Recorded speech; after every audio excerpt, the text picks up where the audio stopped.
"The customer's not a moron. She's your wife," declared David Ogilvy in 1955. This blunt reminder to respect the audience wasn't just witty, it encapsulated a revolution in advertising philosophy. Welcome to The Real Madman. I'm Mike Zima of Zima Media, and today we dive into the life and legacy of David Ogilvy. Often hailed as the father of advertising in an age before digital analytics, Ogilvy built global brands with smart research, iconic campaigns, and a belief that big ideas drive sales. His methods, once dismissed as old school, proved deeply relevant in today's digital world. From Eyepatch aristocrats to Rolls-Royce luxury, Ogilvy's story is rich with visionary campaigns and timeless lessons. Picture a young David Ogilvy in the 1930s, a chef in Paris, a door-to-door stove salesman in Scotland, even a British intelligence officer during World War II. Ogilvy's path was anything but typical. These diverse experiences shaped his understanding of human behavior. Selling AGA cooking stoves taught him persistence and empathy. He even wrote a famous sales manual brimming with statistics and persuasion tactics. During World War II, Ogilvy worked with British security coordination in the US, using Gallup research to sway American opinion, an early lesson in data-driven influence. By 1948, 37-year-old Ogilvy was ready to apply his ideas to advertising's big stage. Armed with $6,000 of his own money and backing from 2 London firms, he opened a tiny agency in Manhattan. He named it Hewitt, Ogilvy, Benson, and Mather, later simply Ogilvy and Mather. In those post-war boom years, advertising was ripe for innovation. Ogilvy, older than the typical ad rookie, felt like an underdog, but he had a secret weapon, a fusion of research and creativity. If he couldn't join Madison Avenue's elite, he would outsmart them. Ogilvy's fledgling agency struggled at first, competing with giants like J. Walter Thompson and Young and Rubicam was daunting, but Ogilvy had a clear philosophy from day one: use meticulous research and sharp copy to sell products. He had apprenticed under Dr. George Gallup, so he knew the value of data on consumer habits.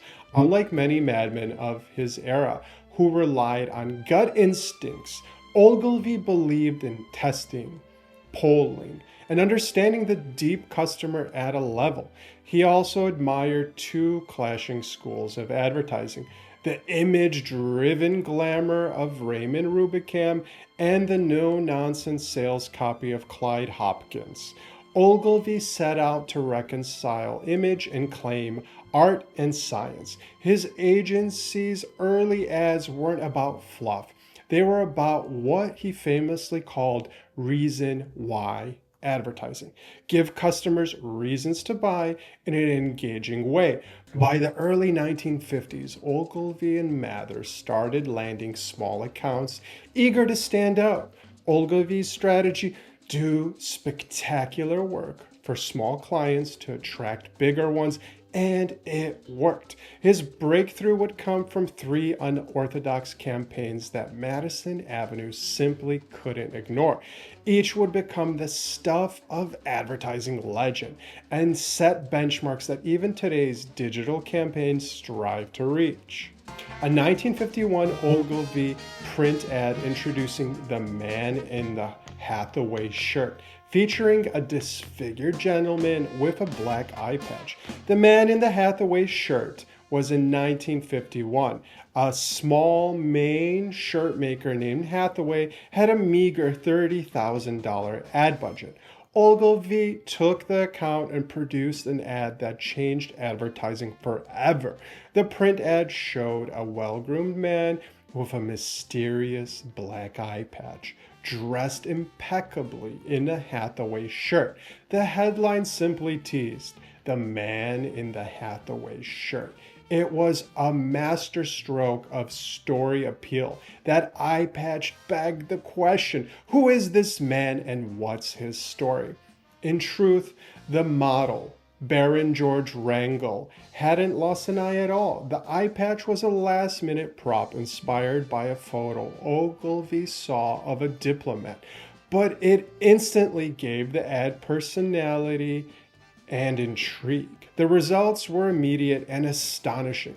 When the first Hathaway ad ran in the New Yorker, stores sold out of Hathaway shirts within days, and the company scrambled to meet demand. In less than 5 years, Hathaway sales doubled, transforming a 114-year-old regional brand into a national name.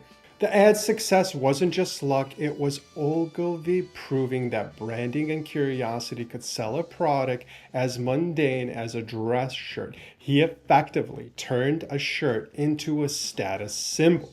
Advertising Age later ranked the Hathaway Man number 22 on the greatest campaigns of the century. Perhaps most striking is how modern this approach was. The Hathaway Man with his eye patch was essentially a 1950s influencer. He gave the brand a face and a narrative. Sound familiar? Decades later, Dos Equis created the most interesting man in the world. A suave, bearded gentleman adventurer, a direct echo of Ogilvy's Hathaway Man. As one analyst quiped, Hathaway's mysterious aristocrat was like an influencer back then, and the campaign built a whole brand persona around him, much like Dos Equis did with its character. In an era of Instagram and personal brands, Ogilvy's insight that unique characters can make a brand memorable is more relevant than ever. A 1956 print advertisement, The Man from Schweppes is Here, featuring Commander Edward Whitehead arriving in New York on a BOAC airplane. The suave face of Schweppes, The Man from Schweppes. 1953 to 1960s. Not long after Hathaway, Ogilvy worked similar magic for Schweppes, a British tonic water maker struggling in the US. Enter Commander Edward Whitehead, a real former Royal Navy officer turned Schweppes executive. Complete with a trim beard and a posh accent, Ogilvy cast Whitehead himself as the star of the Schweppes ad, declaring in one headline, "The man from Schweppes is here." In print ads, Whitehead is shown stepping off a plane onto a red carpet, London fog in the background. Excluding worldly sophistications, Ogilvy effectively gave Schweppes a personality. The commander became the embodiment of the brand's British charm and quality. American audiences were delighted by the Commander Schweppes. The campaign introduced not just a product, but a whole cocktail culture, popularizing the gin and tonic across the States. Ogilvy's witty copy even coined the term Schwepperneffrance to describe the drink's bubbly zest. And once again, the numbers told the story. Within a few years, Schweppes tonic water went from an obscure to ubiquitous. In fact, after 8 years of Whitehead's ads, Schweppes US sales had skyrocketed by 517%. Think about that. Over 5 times more tonic water sold. All because Ogilvy crafted a brand mythos Americans could sip along with their cocktails. The modern parallels are clear. Ogilvy essentially employed influencer marketing long before social media. Whitehead was a living advertisement, a charismatic figure lending authenticity to the brand. Today, we see founders and CEOs like Steve Jobs or Elon Musk becoming the face of their companies, or brands partnering with influencers to humanize their image. Ogilvy anticipated this. If you make your client a celebrity of their own product, you build trust. He later noted that hiring actual celebrities was often a mistake. Better to create your own. With Hathaway and Schweppes, he did exactly that. A 1957 magazine ad for Dove soap. A woman reclines in a bathtub, telephone in hand, exclaiming, "Darling, I have the most extraordinary experience. I'm head over heels in Dove." Dove, quarter cleansing cream. This was from 1955 to 1957. Around the same time, Ogilvy was revolutionizing how Americans view soap. Lever Brothers hired the agency to launch their new Dove cleansing bar in the mid-50s. The product was innovative, not a typical harsh soap, but a mild bar with 1/4 moisturizing cream. Ogilvy sensed a unique selling proposition. However, the client initially wanted to advertise Dove's neutral pH, neither acidic nor alkaline. Ogilvy's research showed consumers didn't really care about pH. It left them cold. Instead, when he learned Dove contained cold cream, a light bulb went off. Dove is 1/4 cleansing cream. Ogilvy proposed, it creams your skin while you wash. This simple claim flipped the script. Dove wasn't a soap at all. It was a beauty bar that moisturizes. The campaign that followed was equal parts clever and scientific. One early print ad featured a woman in a bath talking on the phone. Darling, I'm having the most extraordinary experience. I'm head over heels in Dove. The cheeky humor, a woman literally in love with her soap, grabbed attention. But the real selling power lay in the demonstration. Ogilvy's ads showed side-by-side soap versus Dove tests on women's faces to prove Dove left skin softer.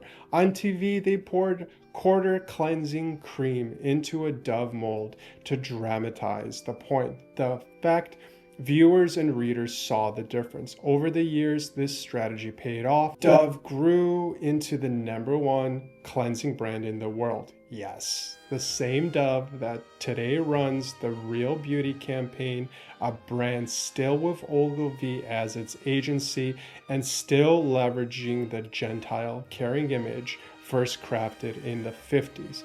What does Dove's story teach modern marketers? Positioning is king. Ogilvy looked past the technical features, pH levels, to find a benefit that matters to people. Softer skin. Today's startups do the same when they highlight how their product uniquely solves a problem. Ogilvy also exemplified data-driven messaging. He interviewed consumers, consulted chemists, and even used a psychologist test that found the word darling sparked positive emotion. Hence its use in the headlines. It's a reminder that behind every creative ad, there's insights and research. Swap out the door-to-door survey for Facebook A/B tests, and you have the same principle. Know your audience, then wow them with what they care about. David Ogilvy's 1958 Rolls-Royce ad, a gleaming Rolls-Royce silver cloud, cruises past the village store. Under the headline, at 60 miles an hour, the loudest noise in this Rolls-Royce comes from the electric clock. Rolls-Royce at 60 miles an hour. 1958, and now the capstone of Ogilvy's creative career, the Rolls-Royce ad that made him a legend. In 1957, Ogilvy's tiny agency surprisingly won the prestigious Rolls-Royce account.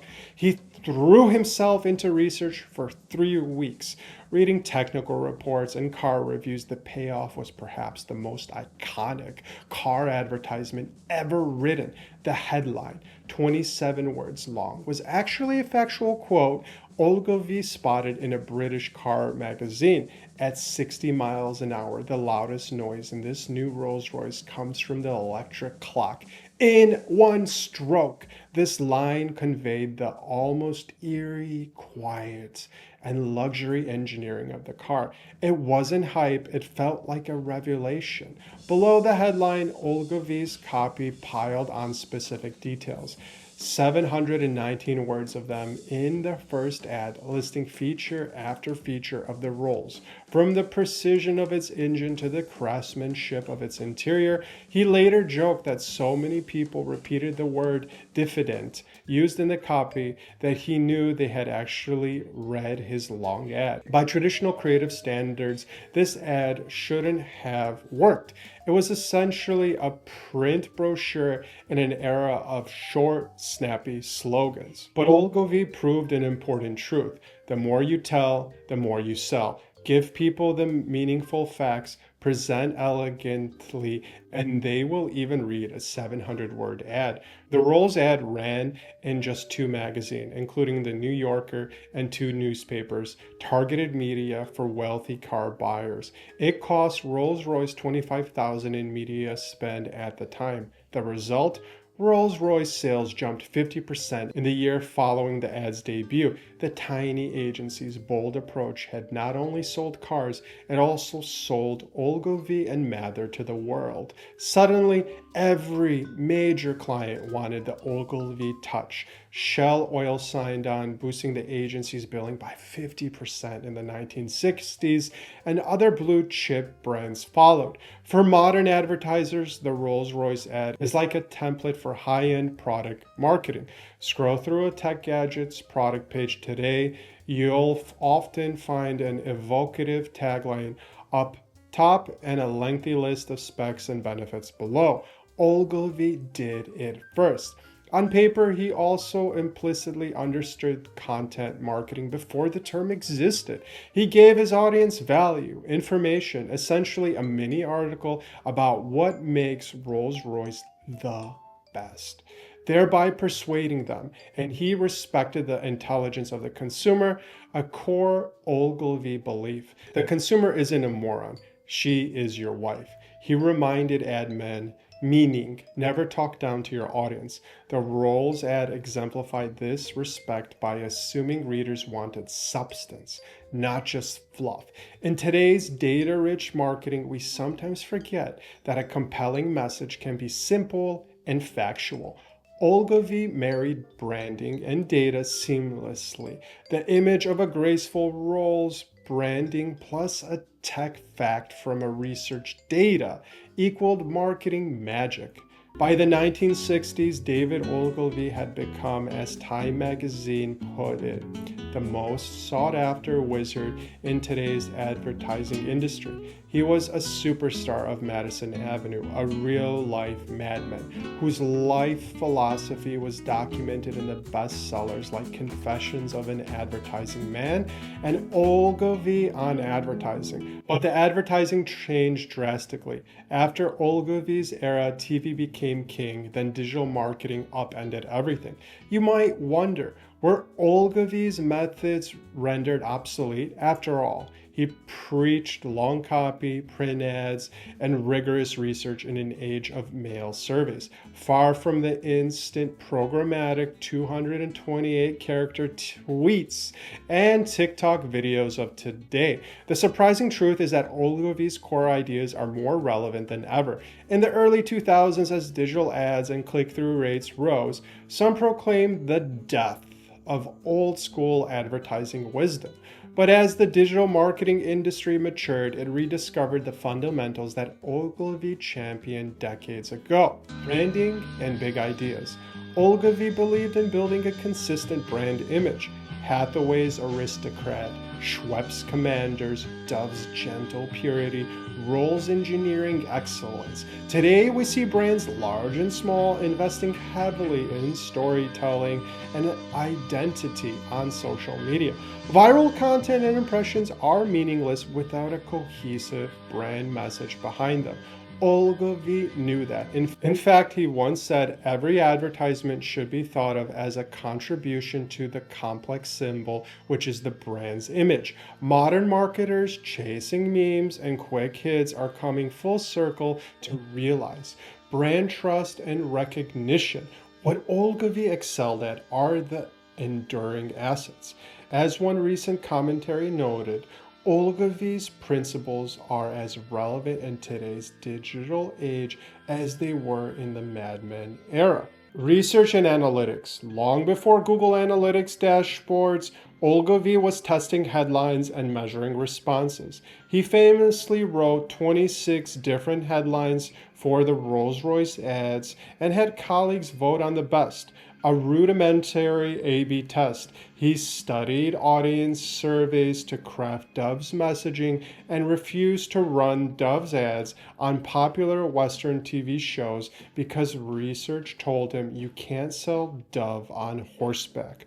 Ogilvy understood that data beats speculation. Today's growth hackers and performance marketers live by that creed, using multivariate testing and big data. But it's really the same spirit. Ogilvy would have loved the precision of digital metrics, but he would remind us that strategy comes before metrics. His mantra, "we sell or else," pasted on the wall of his agencies, meant creative must drive results, not just applause. In an era where it's easy to get seduced by vanity metrics like and shares, Ogilvy's insistence on sales and conversions as the ultimate measure keeps us grounded. If it doesn't sell, it isn't creative, he warned. A maxim that could be printed on every digital marketer's coffee mug. Consumer focus and honesty. Ogilvy treated consumers with respect and curiosity.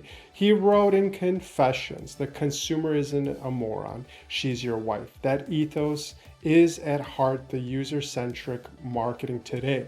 UX design, personalization, algorithms, customer journey mapping, all are about understanding and serving the customer, not patronizing them. Ogilvy also valued honesty in advertising. He refuted misleading claims, believing that the customer will eventually find out and you'll lose credibility. In the age of online reviews and social media backlash, that integrity is even more crucial. Brands that overpromise get called out in minutes. Ogilvy's straightforward, factual style pre-configured the transparent marketing we strive for today. Creative that feels and counts humans, Ogilvy's excelled at bridging the emotional brand image narrative and the rational product fact benefit. Modern marketing often splits into brand campaigns versus performance campaigns. Ogilvy would argue they must work hand in hand. His early campaigns like Hathaway and Schweppes built brand mystique, increasing reach and talk value, the 1950s version of going viral. While also directly lifting sales, today's best campaigns do the same. Think of how Apple's emotional ads also sell product features, or how Nike's brand storytelling ultimately drives shoe sales. The digital age has finally caught up to Ogilvy's holistic view. You need ideas that captivate and metrics that validate. Reach and impressions were always critical. Ogilvy paid close attention to which publication and how many readers would see his ad, but he cared just as much about what those impressions communicated. In the 2020s, we have unprecedented reach through the internet. Ogilvy's work reminds us to use that reach wisely to say something meaningful that builds the brand long term while nudging the customer short term. As we reflect on David Ogilvy's legacy, it's clear why he remains an icon. In 1989, nearing the end of his career, his firm joined the WPP Group in a huge merger. And even then, Ogilvy's larger-than-life persona made news. He famously called WPP's founder an odious little. During the takeover battle, the kind of blunt honesty you might not find in a press release. He spent his latter years in a French chateau writing letters to colleagues, still brimming with ideas until his passing in 1999. To the very end, Ogilvy was passionate about the craft of advertising as both art and science. David Ogilvy's story is a reminder that the platforms may change from print pages to Instagram feeds, but the fundamentals of great advertising do not. Know your product, know your customer, have a big idea, and never insult their intelligence. Create an image, tell a story, but also do your homework and measure what matters. Ogilvy's methods were never obsolete. In fact, in our data-saturated, content-cluttered world, his emphasis on clarity, research, and genuine creativity is a compass that points true, and that's the real magic of this real madman. He taught us that advertising isn't about tricks or trends, it's about ideas that sell. David Ogilvy once transformed a small shirt company with a 5-cent eye patch and a big idea. Imagine what you can do today with the tools at our disposal and a little Ogilvy wisdom in your back pocket. This has been The Real Madman, and I'm Mike Zima. Until next time, remember, if it doesn't sell, it isn't creative.